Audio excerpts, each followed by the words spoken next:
For every rapper that's beloved by millions of fans around the world, there's another that people can't stand the sound or the sight of. Starting with a rapper who was so hated that he literally had to switch genres to try to escape criticism, and it still didn't work. Machine Gun Kelly. In 2010, if you told someone that MGK would become one of the most hated rappers in the world, they'd look at you like you were crazy, because at that point, he was very much on the come up. And even though his music was different, and many considered him corny, not many people would have called themselves MGK haters. Fast forward to 2024, you'd be hard-pressed to find many hip-hop fans that don't hurl insults his way. And frankly, MGK has done himself no favors. Most recently, he had a very public relationship with Megan Fox, where the pair talked about sacrificing blood to the Dark Lord Satan in the bedroom together, and in general just had really cringy public antics. But some of the hate towards MGK goes much deeper than satanic bondage with his ex-girlfriend.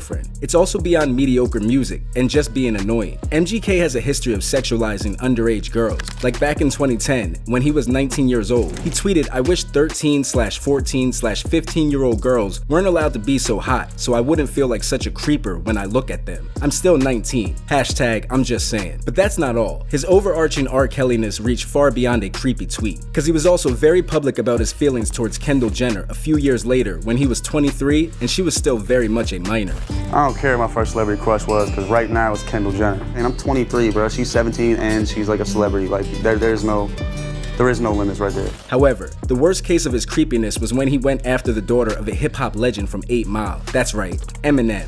And MGK had already been unpopular, but the final nail in the coffin for his reputation came after he went toe-to-toe with Eminem. MGK recorded Rap Devil, which was met with mediocre reception, and Eminem fired back with Kill Shot, a total annihilation of MGK's music, character, and reputation. He hasn't been the same since, but that's what happens when you go after Slim Shady. After all, he is a certified hip-hop legend. There are a few better examples of beloved rappers than Eminem. Although now many people believe his music has fallen off, even his most vocal haters can't deny that Eminem is a titan of the hip-hop industry, and his name will forever be in the history books as one of them ones. In 1999, My Name Is and the rest of the Slim Shady LP took the world by storm, and since then, Eminem has captured the attention of hip-hop heads and casuals alike. He essentially owned mainstream rap radio from 1999 to 2005. His talent of blending some of the most immersive storytelling in music with some of the most lyrical, rhyme-filled tracks ever made came at a perfect time. Hip-hop was on its way to becoming one of the most popular genres in the world, and Eminem's inclusion was a huge part of that.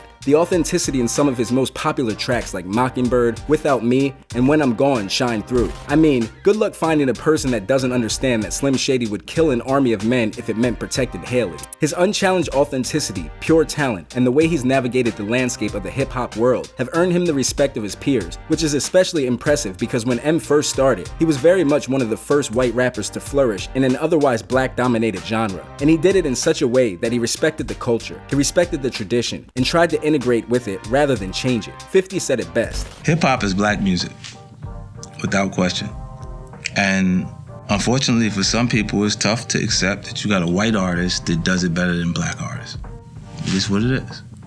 You know, and you could put either one, you could get whoever you feel like is the best black artist and stand them face to face in a room with him, and he'll eat that alive. Anytime he's found himself in a beef, he's won. His albums are almost all bestsellers, and he has the respect of almost all of his peers. Even now when the majority of the world will tell you he's fallen off, he still comes out and drops critically acclaimed hits like Houdini. If there's one thing we should hope for as hip-hop fans, it's that Eminem never changes. On the other hand, there's plenty of artists that we all hope will just go away, like this complete clown, who at one point took a couple shots at M, seemingly out of nowhere. Hey, Eminem, you is lame as hell. Ain't nobody listening to your old ass. You lame as Dissing Eminem is probably the least serious of Lil Pump's sins. The dude's entire personality since his entry into the hip-hop sphere has been to troll. Before 2017, just about nobody knew who Lil Pump was. He was just like any other underground SoundCloud artist. But then, Gucci Gang happened, and suddenly everybody knew exactly who Lil Pump was, which was just unfortunate. Gucci Gang, by all accords, is probably one of the worst songs you will ever hear. Even though it was playing everywhere and reached number 3 on the Billboard Hot 100 chart, it received harsh critique from just about everyone. Gucci Gang Sucking wasn't unique though. Boss, Fax Bih, Designer, if it was a Lil Pump song, it was a safe bet to assume it was trash. Years later, it still is. Pump's sound just really didn't resonate with many hip-hop fans, and in many cases, it was so bad that people assumed he was some sort of method actor meme artist. Despite all this, he still managed to become one of the biggest names in the SoundCloud mumble rap era, which made people hate him even more. He was like a tumor. No matter what you did, he kept growing, and his online trolling was never ending. Whether it was the several clips of him acting like a complete idiot, insulting other rappers, or getting kicked out of public places because he didn't know how to act like a normal person,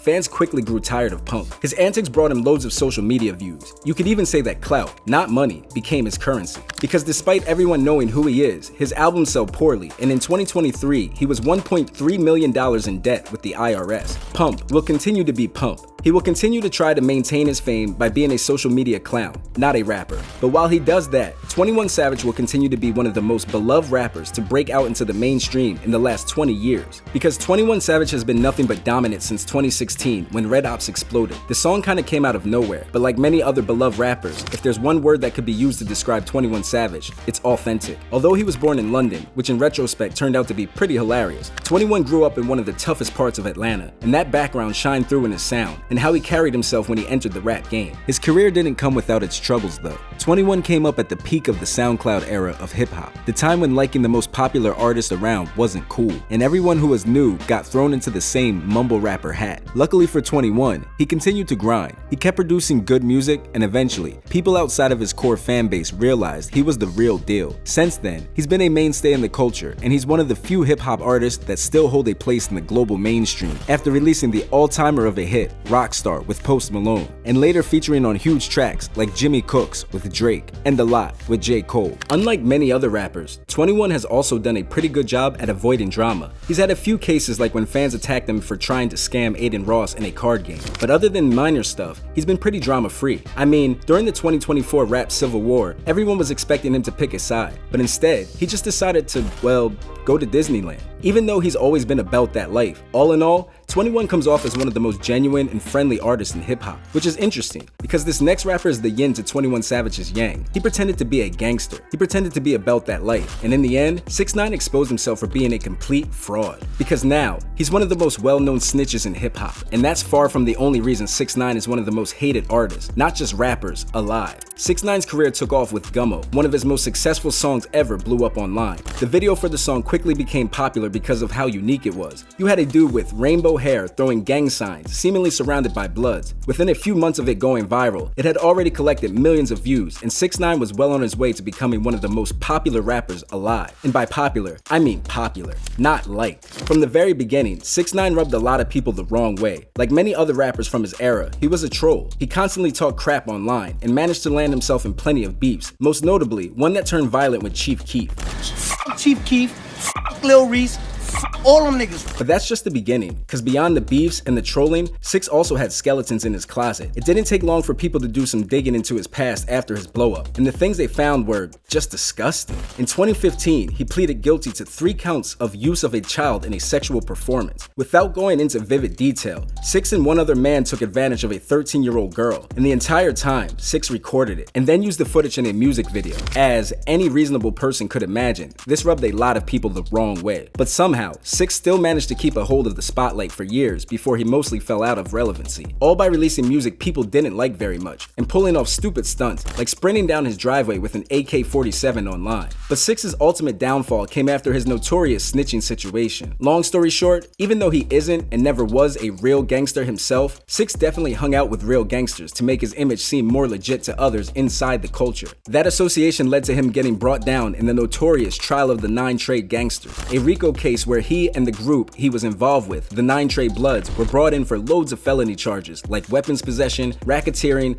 drug distribution, and conspiracy to commit murder. During the case, if he was given the most harsh punishment, 6 was facing a life sentence, and since he had created an image of himself as some sort of hardened gangbanger online, he must have held it down, right? We all know how that went. Rumors started to slip that 6ix9ine had snitched on his 12 other co-defendants in the case to escape his prison sentence, and once he was fully released, those were confirmed. From that moment on, everyone hated him. Even his loudest defenders wouldn't stand up for a man that broke the code he wrote music about for years, the one he pretended to live by. After his release, 6ix's career flourished for a while. He took the approach of trying to feed off the hate that everyone was giving him, which of course just led to temporary success and more hate. His most recent highlights are getting jumped at an LA Fitness and having an international warrant for his assault, a pretty big fall from being one of the fastest rising stars in hip-hop. 6ix's longevity was non-existent, and at this point, he has little to no respect from his peers or his fans. Snoop Dogg, on the other hand, he was, and still is, one of the most loved artists on planet Earth. Not just rappers, artists. Snoop is a bona fide legend. His tenure in the game and his resume and music are unmatched, but love for him goes beyond his musical achievements. His personality and character have made him a mainstay in pop culture for decades, and even today at 52, Snoop continues to be relevant. When Snoop originally burst onto the scene in the 90s, his laid-back delivery and flow set him apart in the booming West Coast rap movement. Several of his biggest hits like Gin and Juice and What's My Name quickly cemented him as a legend in the hip-hop scene. Beyond that, his insanely easygoing personality and love for ganja shine through. In a world full of industry plants and celebrities with carefully crafted public appearances, Snoop Dogg is himself, and he's been that way since the very beginning. Snoop never takes himself too seriously, and he's become an entertainer first, and rapper second. Fans online have talked about how Snoop feels like one of the only real ones left, and how he often comes off like someone that may be an old friend, rather than a celebrity from a completely different world, with the unique ability to always adapt. Over the years, Snoop went from a West Coast gangster rapper to featuring on Katy Perry songs, writing reggae music under the name Snoop Lion, and even Twitch streaming. Look at this shit. For a man that came up in the 90s, Snoop's cross-generational appeal is undeniable. Kids born in 1960 know who Snoop is, and kids born in 2010 are just as familiar. Whether it's him screaming over the microphone at YouTube boxing fights or making fake social media posts about beating his lifelong marijuana use, everyone is always going to love Uncle Snoop, and they have since the beginning. But Blueface, our next rapper, hate for him started from the very second he entered the game. Because unlike most people who blow up with good music, Blueface's smash hit was a song where he didn't even rap on beat. Yeah, between songs like Tatiana and Respect My Crippin', people weren't sure if Blueface genuinely just sucked or if it was all some elaborate joke. Nonetheless, he had fans, but as time went on, it seemed like he did everything in his power to make sure that he lost every single one of them. Because like many of the other artists hated by just about everyone, Blueface stopped trying to be an artist and instead changed lanes to try to be a social media star. And after that didn't work out, he changed lanes again to OnlyFans. Although Blueface was disliked before starting Blue Girls Club, the effect the show had on his reputation is undeniable. Blue Girls Club was a reality TV show on steroids. It could eventually be dumbed down to Blueface recording several women all living in one house and making sure that every day was a living hell. The show put Blueface under serious fire because of the supposed living conditions of its contestants and other more allegations of misconduct during its filming. The show is also where he met Krishan Rock, an ex-college athlete turned disaster. While the show was being filmed, Blueface and Krishan hit it off and started their extremely public disaster of a relationship. Its highlights include Blueface posting about cheating on her publicly almost every day, videos leaking of him physically abusing her, and the two arguing in front of cameras on an almost daily basis. But not only was he considered a talentless rapper and a very bad boyfriend, Blueface also found himself in beefs with Soulja Boy, Offset, and NLE Choppa. As of right now, Blueface's name hasn't been heard in years outside of drama with Krishan, his now ex-girlfriend and the mother of his child, along with legal proceedings, because right now he's rotting away in a jail cell from assault charges. Those charges come from a case back in 2021 when Blueface and 3 other men were accused of jumping a doorman at a club. So, talentless, a bad boyfriend, and an all-around D-bag and a coward. I guess it's pretty easy to see why Blueface is one of the most hated rappers alive. If you enjoyed this video, we've got another one for you right here.